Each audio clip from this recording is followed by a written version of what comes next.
प्रेम से बोली शिव पार्वती की जय। आज हम सुनेंगे मंगला गौरी व्रत कथा। भक्तों, सावन का महीना भगवान शिव को समर्पित है और सावन का मंगलवार माता पार्वती को। सावन के मंगलवार को मंगला गौरी की पूजा अर्चना की जाती। मान्यताओं के अनुसार इस दिन व्रत रखने से मनोकामना जल्द पूरी हो जाती है। सुहागिन महिलाएं अगर इस व्रत को रखती हैं तो उन्हें अखंड सौभाग्यवती होने का वरदान प्राप्त होता है। सावन में मंगलवार को सुहागिन महिलाएं पूरे दिन व्रत रखकर शाम को मंगला गौरी की विधि विधान से पूजा अर्चना करती हैं। तो भक्तों, आइए सुनते हैं मंगला गौरी की व्रत कथा। तो प्रेम से बोलिए माँ पार्वती की जय। कथा शुरू करने से पहले भक्तों, अगर आपने हमारे चैनल को सब्सक्राइब नहीं किया तो हमारे चैनल को सब्सक्राइब जरूर कर लें। वीडियो को एक लाइक करके कमेंट में पार्वती माता की जय अवश्य लिखें और इस कथा का श्रवण अंत तक करें। एक समय की बात है, एक शहर में धर्मपाल नाम का एक व्यापारी रहता था। उसकी पत्नी बहुत खूबसूरत थी और उसके पास काफ़ी संपत्ति थी, लेकिन उनके कोई संतान नहीं होने के कारण वे काफ़ी दुखी रहा करते थे। भगवान की कृपा से उन्हें एक पुत्र की प्राप्ति हुई, लेकिन वह अल्पायु था। उनके पुत्र को श्राप मिला था कि 6 वर्ष की आयु में सांप के काटने से उसकी मौत हो जाएगी। संयोग से उसकी शादी 16 वर्ष से पहले ही एक युवती से हुई, जिसकी माता मंगला गौरी व्रत किया करती थी। 16 वर्ष की उम्र में सांप के काटने से उसकी मौत हो गई।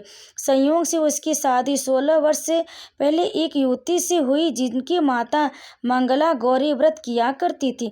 परिणाम स्वरूप उसने अपनी पुत्री के लिए एक ऐसे सुखी जीवन का आशीर्वाद प्राप्त किया, जिसके कारण वह कभी भी विधवा नहीं हो सकी। तो आइए सुनते हैं मंगला गौरी व्रत की कथा विस्तार से। एक समय की बात है, एक छोटे से गांव में एक साहूकार अपनी पत्नी के साथ निवास करता था।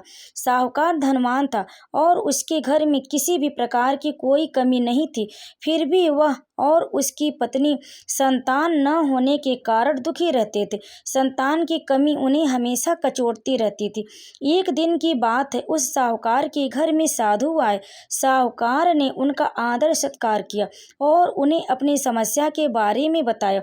साधु ने साहूकार की पत्नी को सावन में मंगलवार को किए जाने वाले मंगला गौरी व्रत करने की सलाह दी। साथ में पूजा विधि के बारे में भी संपूर्ण जानकारी प्रदान की।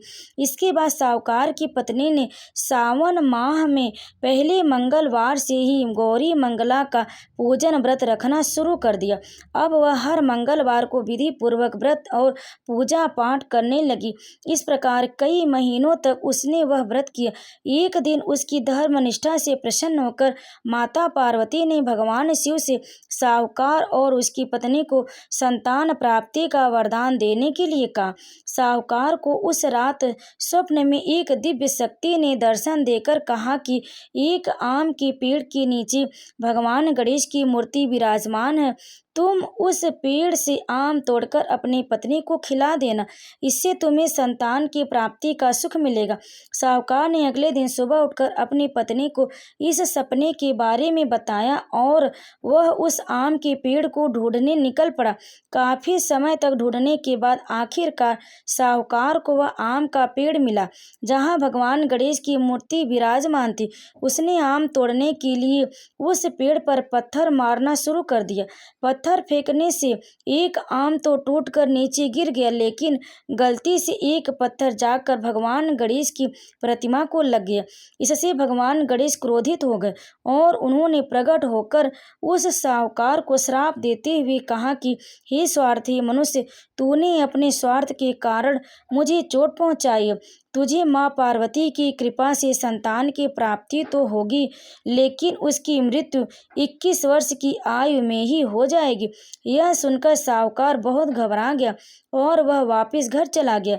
उसने वह फल अपनी पत्नी को खिला दिया और किसी को भी इस घटना के बारे में नहीं बताया। कुछ समय पश्चात भगवान शिव और माता पार्वती की आशीर्वाद से साहूकार और उसकी पत्नी को पुत्र की प्राप्ति हुई। इससे उन दोनों के जीवन में खुशी का ठिकाना न रहा, लेकिन साथ ही साहूकार इस बात से भी चिंतित था कि उसका पुत्र अल्पाय होगा। देखते ही देखते वह बालक 20 वर्ष का हो गया और व्यापार में अपने पिता का हाथ बटाने लगा।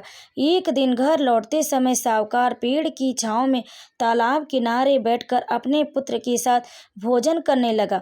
तभी वहां कमला और मंगला नामक 2 कन्याएं कपड़े धोने के लिए आईं और कपड़े धोते हुए आपस में बात करने लगी। कमला ने मंगला से कहा कि मैंने इस सावन मास में प्रत्येक मंगलवार को मंगला गौरी व्रत रखने का निश्चय किया। तुम भी माँ पार्वती को समर्पित यह व्रत अवश्य करना। इससे माता पार्वती प्रसन्न होती और आप पर उनकी कृपा दृष्टि बनी रहती। इसे करने से मनोवांछित वर और अखंड सौभाग्य की प्राप्ति भी होती। कमला की बात सुनकर मंगला भी इस व्रत को करने के लिए तैयार हो गई।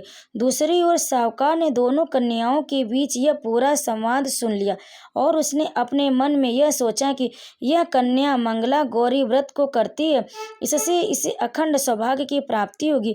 यह मेरे पुत्र के लिए एक योग्य वधू साबित होगी। ऐसा सोचकर वह उन दोनों के विवाह का प्रस्ताव कन्या के पिता के पास लेकर गया। साहूकार की गांव में प्रतिष्ठा और मान होने के कारण कमला के पिता अपनी पुत्री का विवाह साहूकार के लड़के से करवा देते हैं। विवाह के पश्चात भी कमला विधि पूर्वक मंगला गौरी का व्रत रखना जारी रखती है। उसके इस भक्ति भाव से प्रसन्न होकर माता पार्वती एक दिन उसे स्वप्न में दर्शन देती और कहती हैं कि मैं तुम्हारी भक्ति से अत्यंत प्रसन्न हूँ, इसलिए तुम्हें अखंड सौभाग्य का वरदान देती हूँ। लेकिन तुम्हारा पति अल्पाय है, इसलिए अगले महीने मंगलवार के दिन एक सर्प तुम्हारे पति के प्राण लेने आएगा। तुम उसके लिए एक प्याले में मीठा दूध रख देना, उसके पास एक खाली मटका भी रख देना। सर्प दूध पीकर उस मटके में चला जाएगा और फिर तुम उस मटके को ऊपर से कपड़े द्वारा ढक देना। अगले मंगलवार को कमला ने माता पार्वती की बात मानकर एक प्याले में मीठा दूध रख दिया और पास में एक मटकी भी रख दी। सर्प ने आकर दूध पिया और मटकी में जाकर बैठ गया। कमला ने उस मटकी पर कपड़ा बांधकर उसे जंगल में रख दिया। माता पार्वती कृपा से कमला के पति के प्राण बच गए। इस प्रकार मंगला गौरी व्रत के पुण्य फल से साहूकार का पुत्र श्राप मुक्त हो गया। जब कमला ने घर में सबको इस चमत्कार के बारे में बताया तो सभी आश्चर्यचकित रह गए। इसके बाद साहूकार उसकी पत्नी ने अपने पुत्र और पुत्रवधू को आशीर्वाद दिया और पूरा परिवार सुखपूर्वक जीवन व्यतीत करने लगा। तो प्रेम से बोलिए माँ पार्वती की जय, भगवान भोलेनाथ की जय, गणेश भगवान की जय। कथा को अंत तक सुनने के लिए आप लोगों का बहुत बहुत धन्यवाद। आप सभी को मंगला गौरी व्रत की हार्दिक शुभकामनाएं।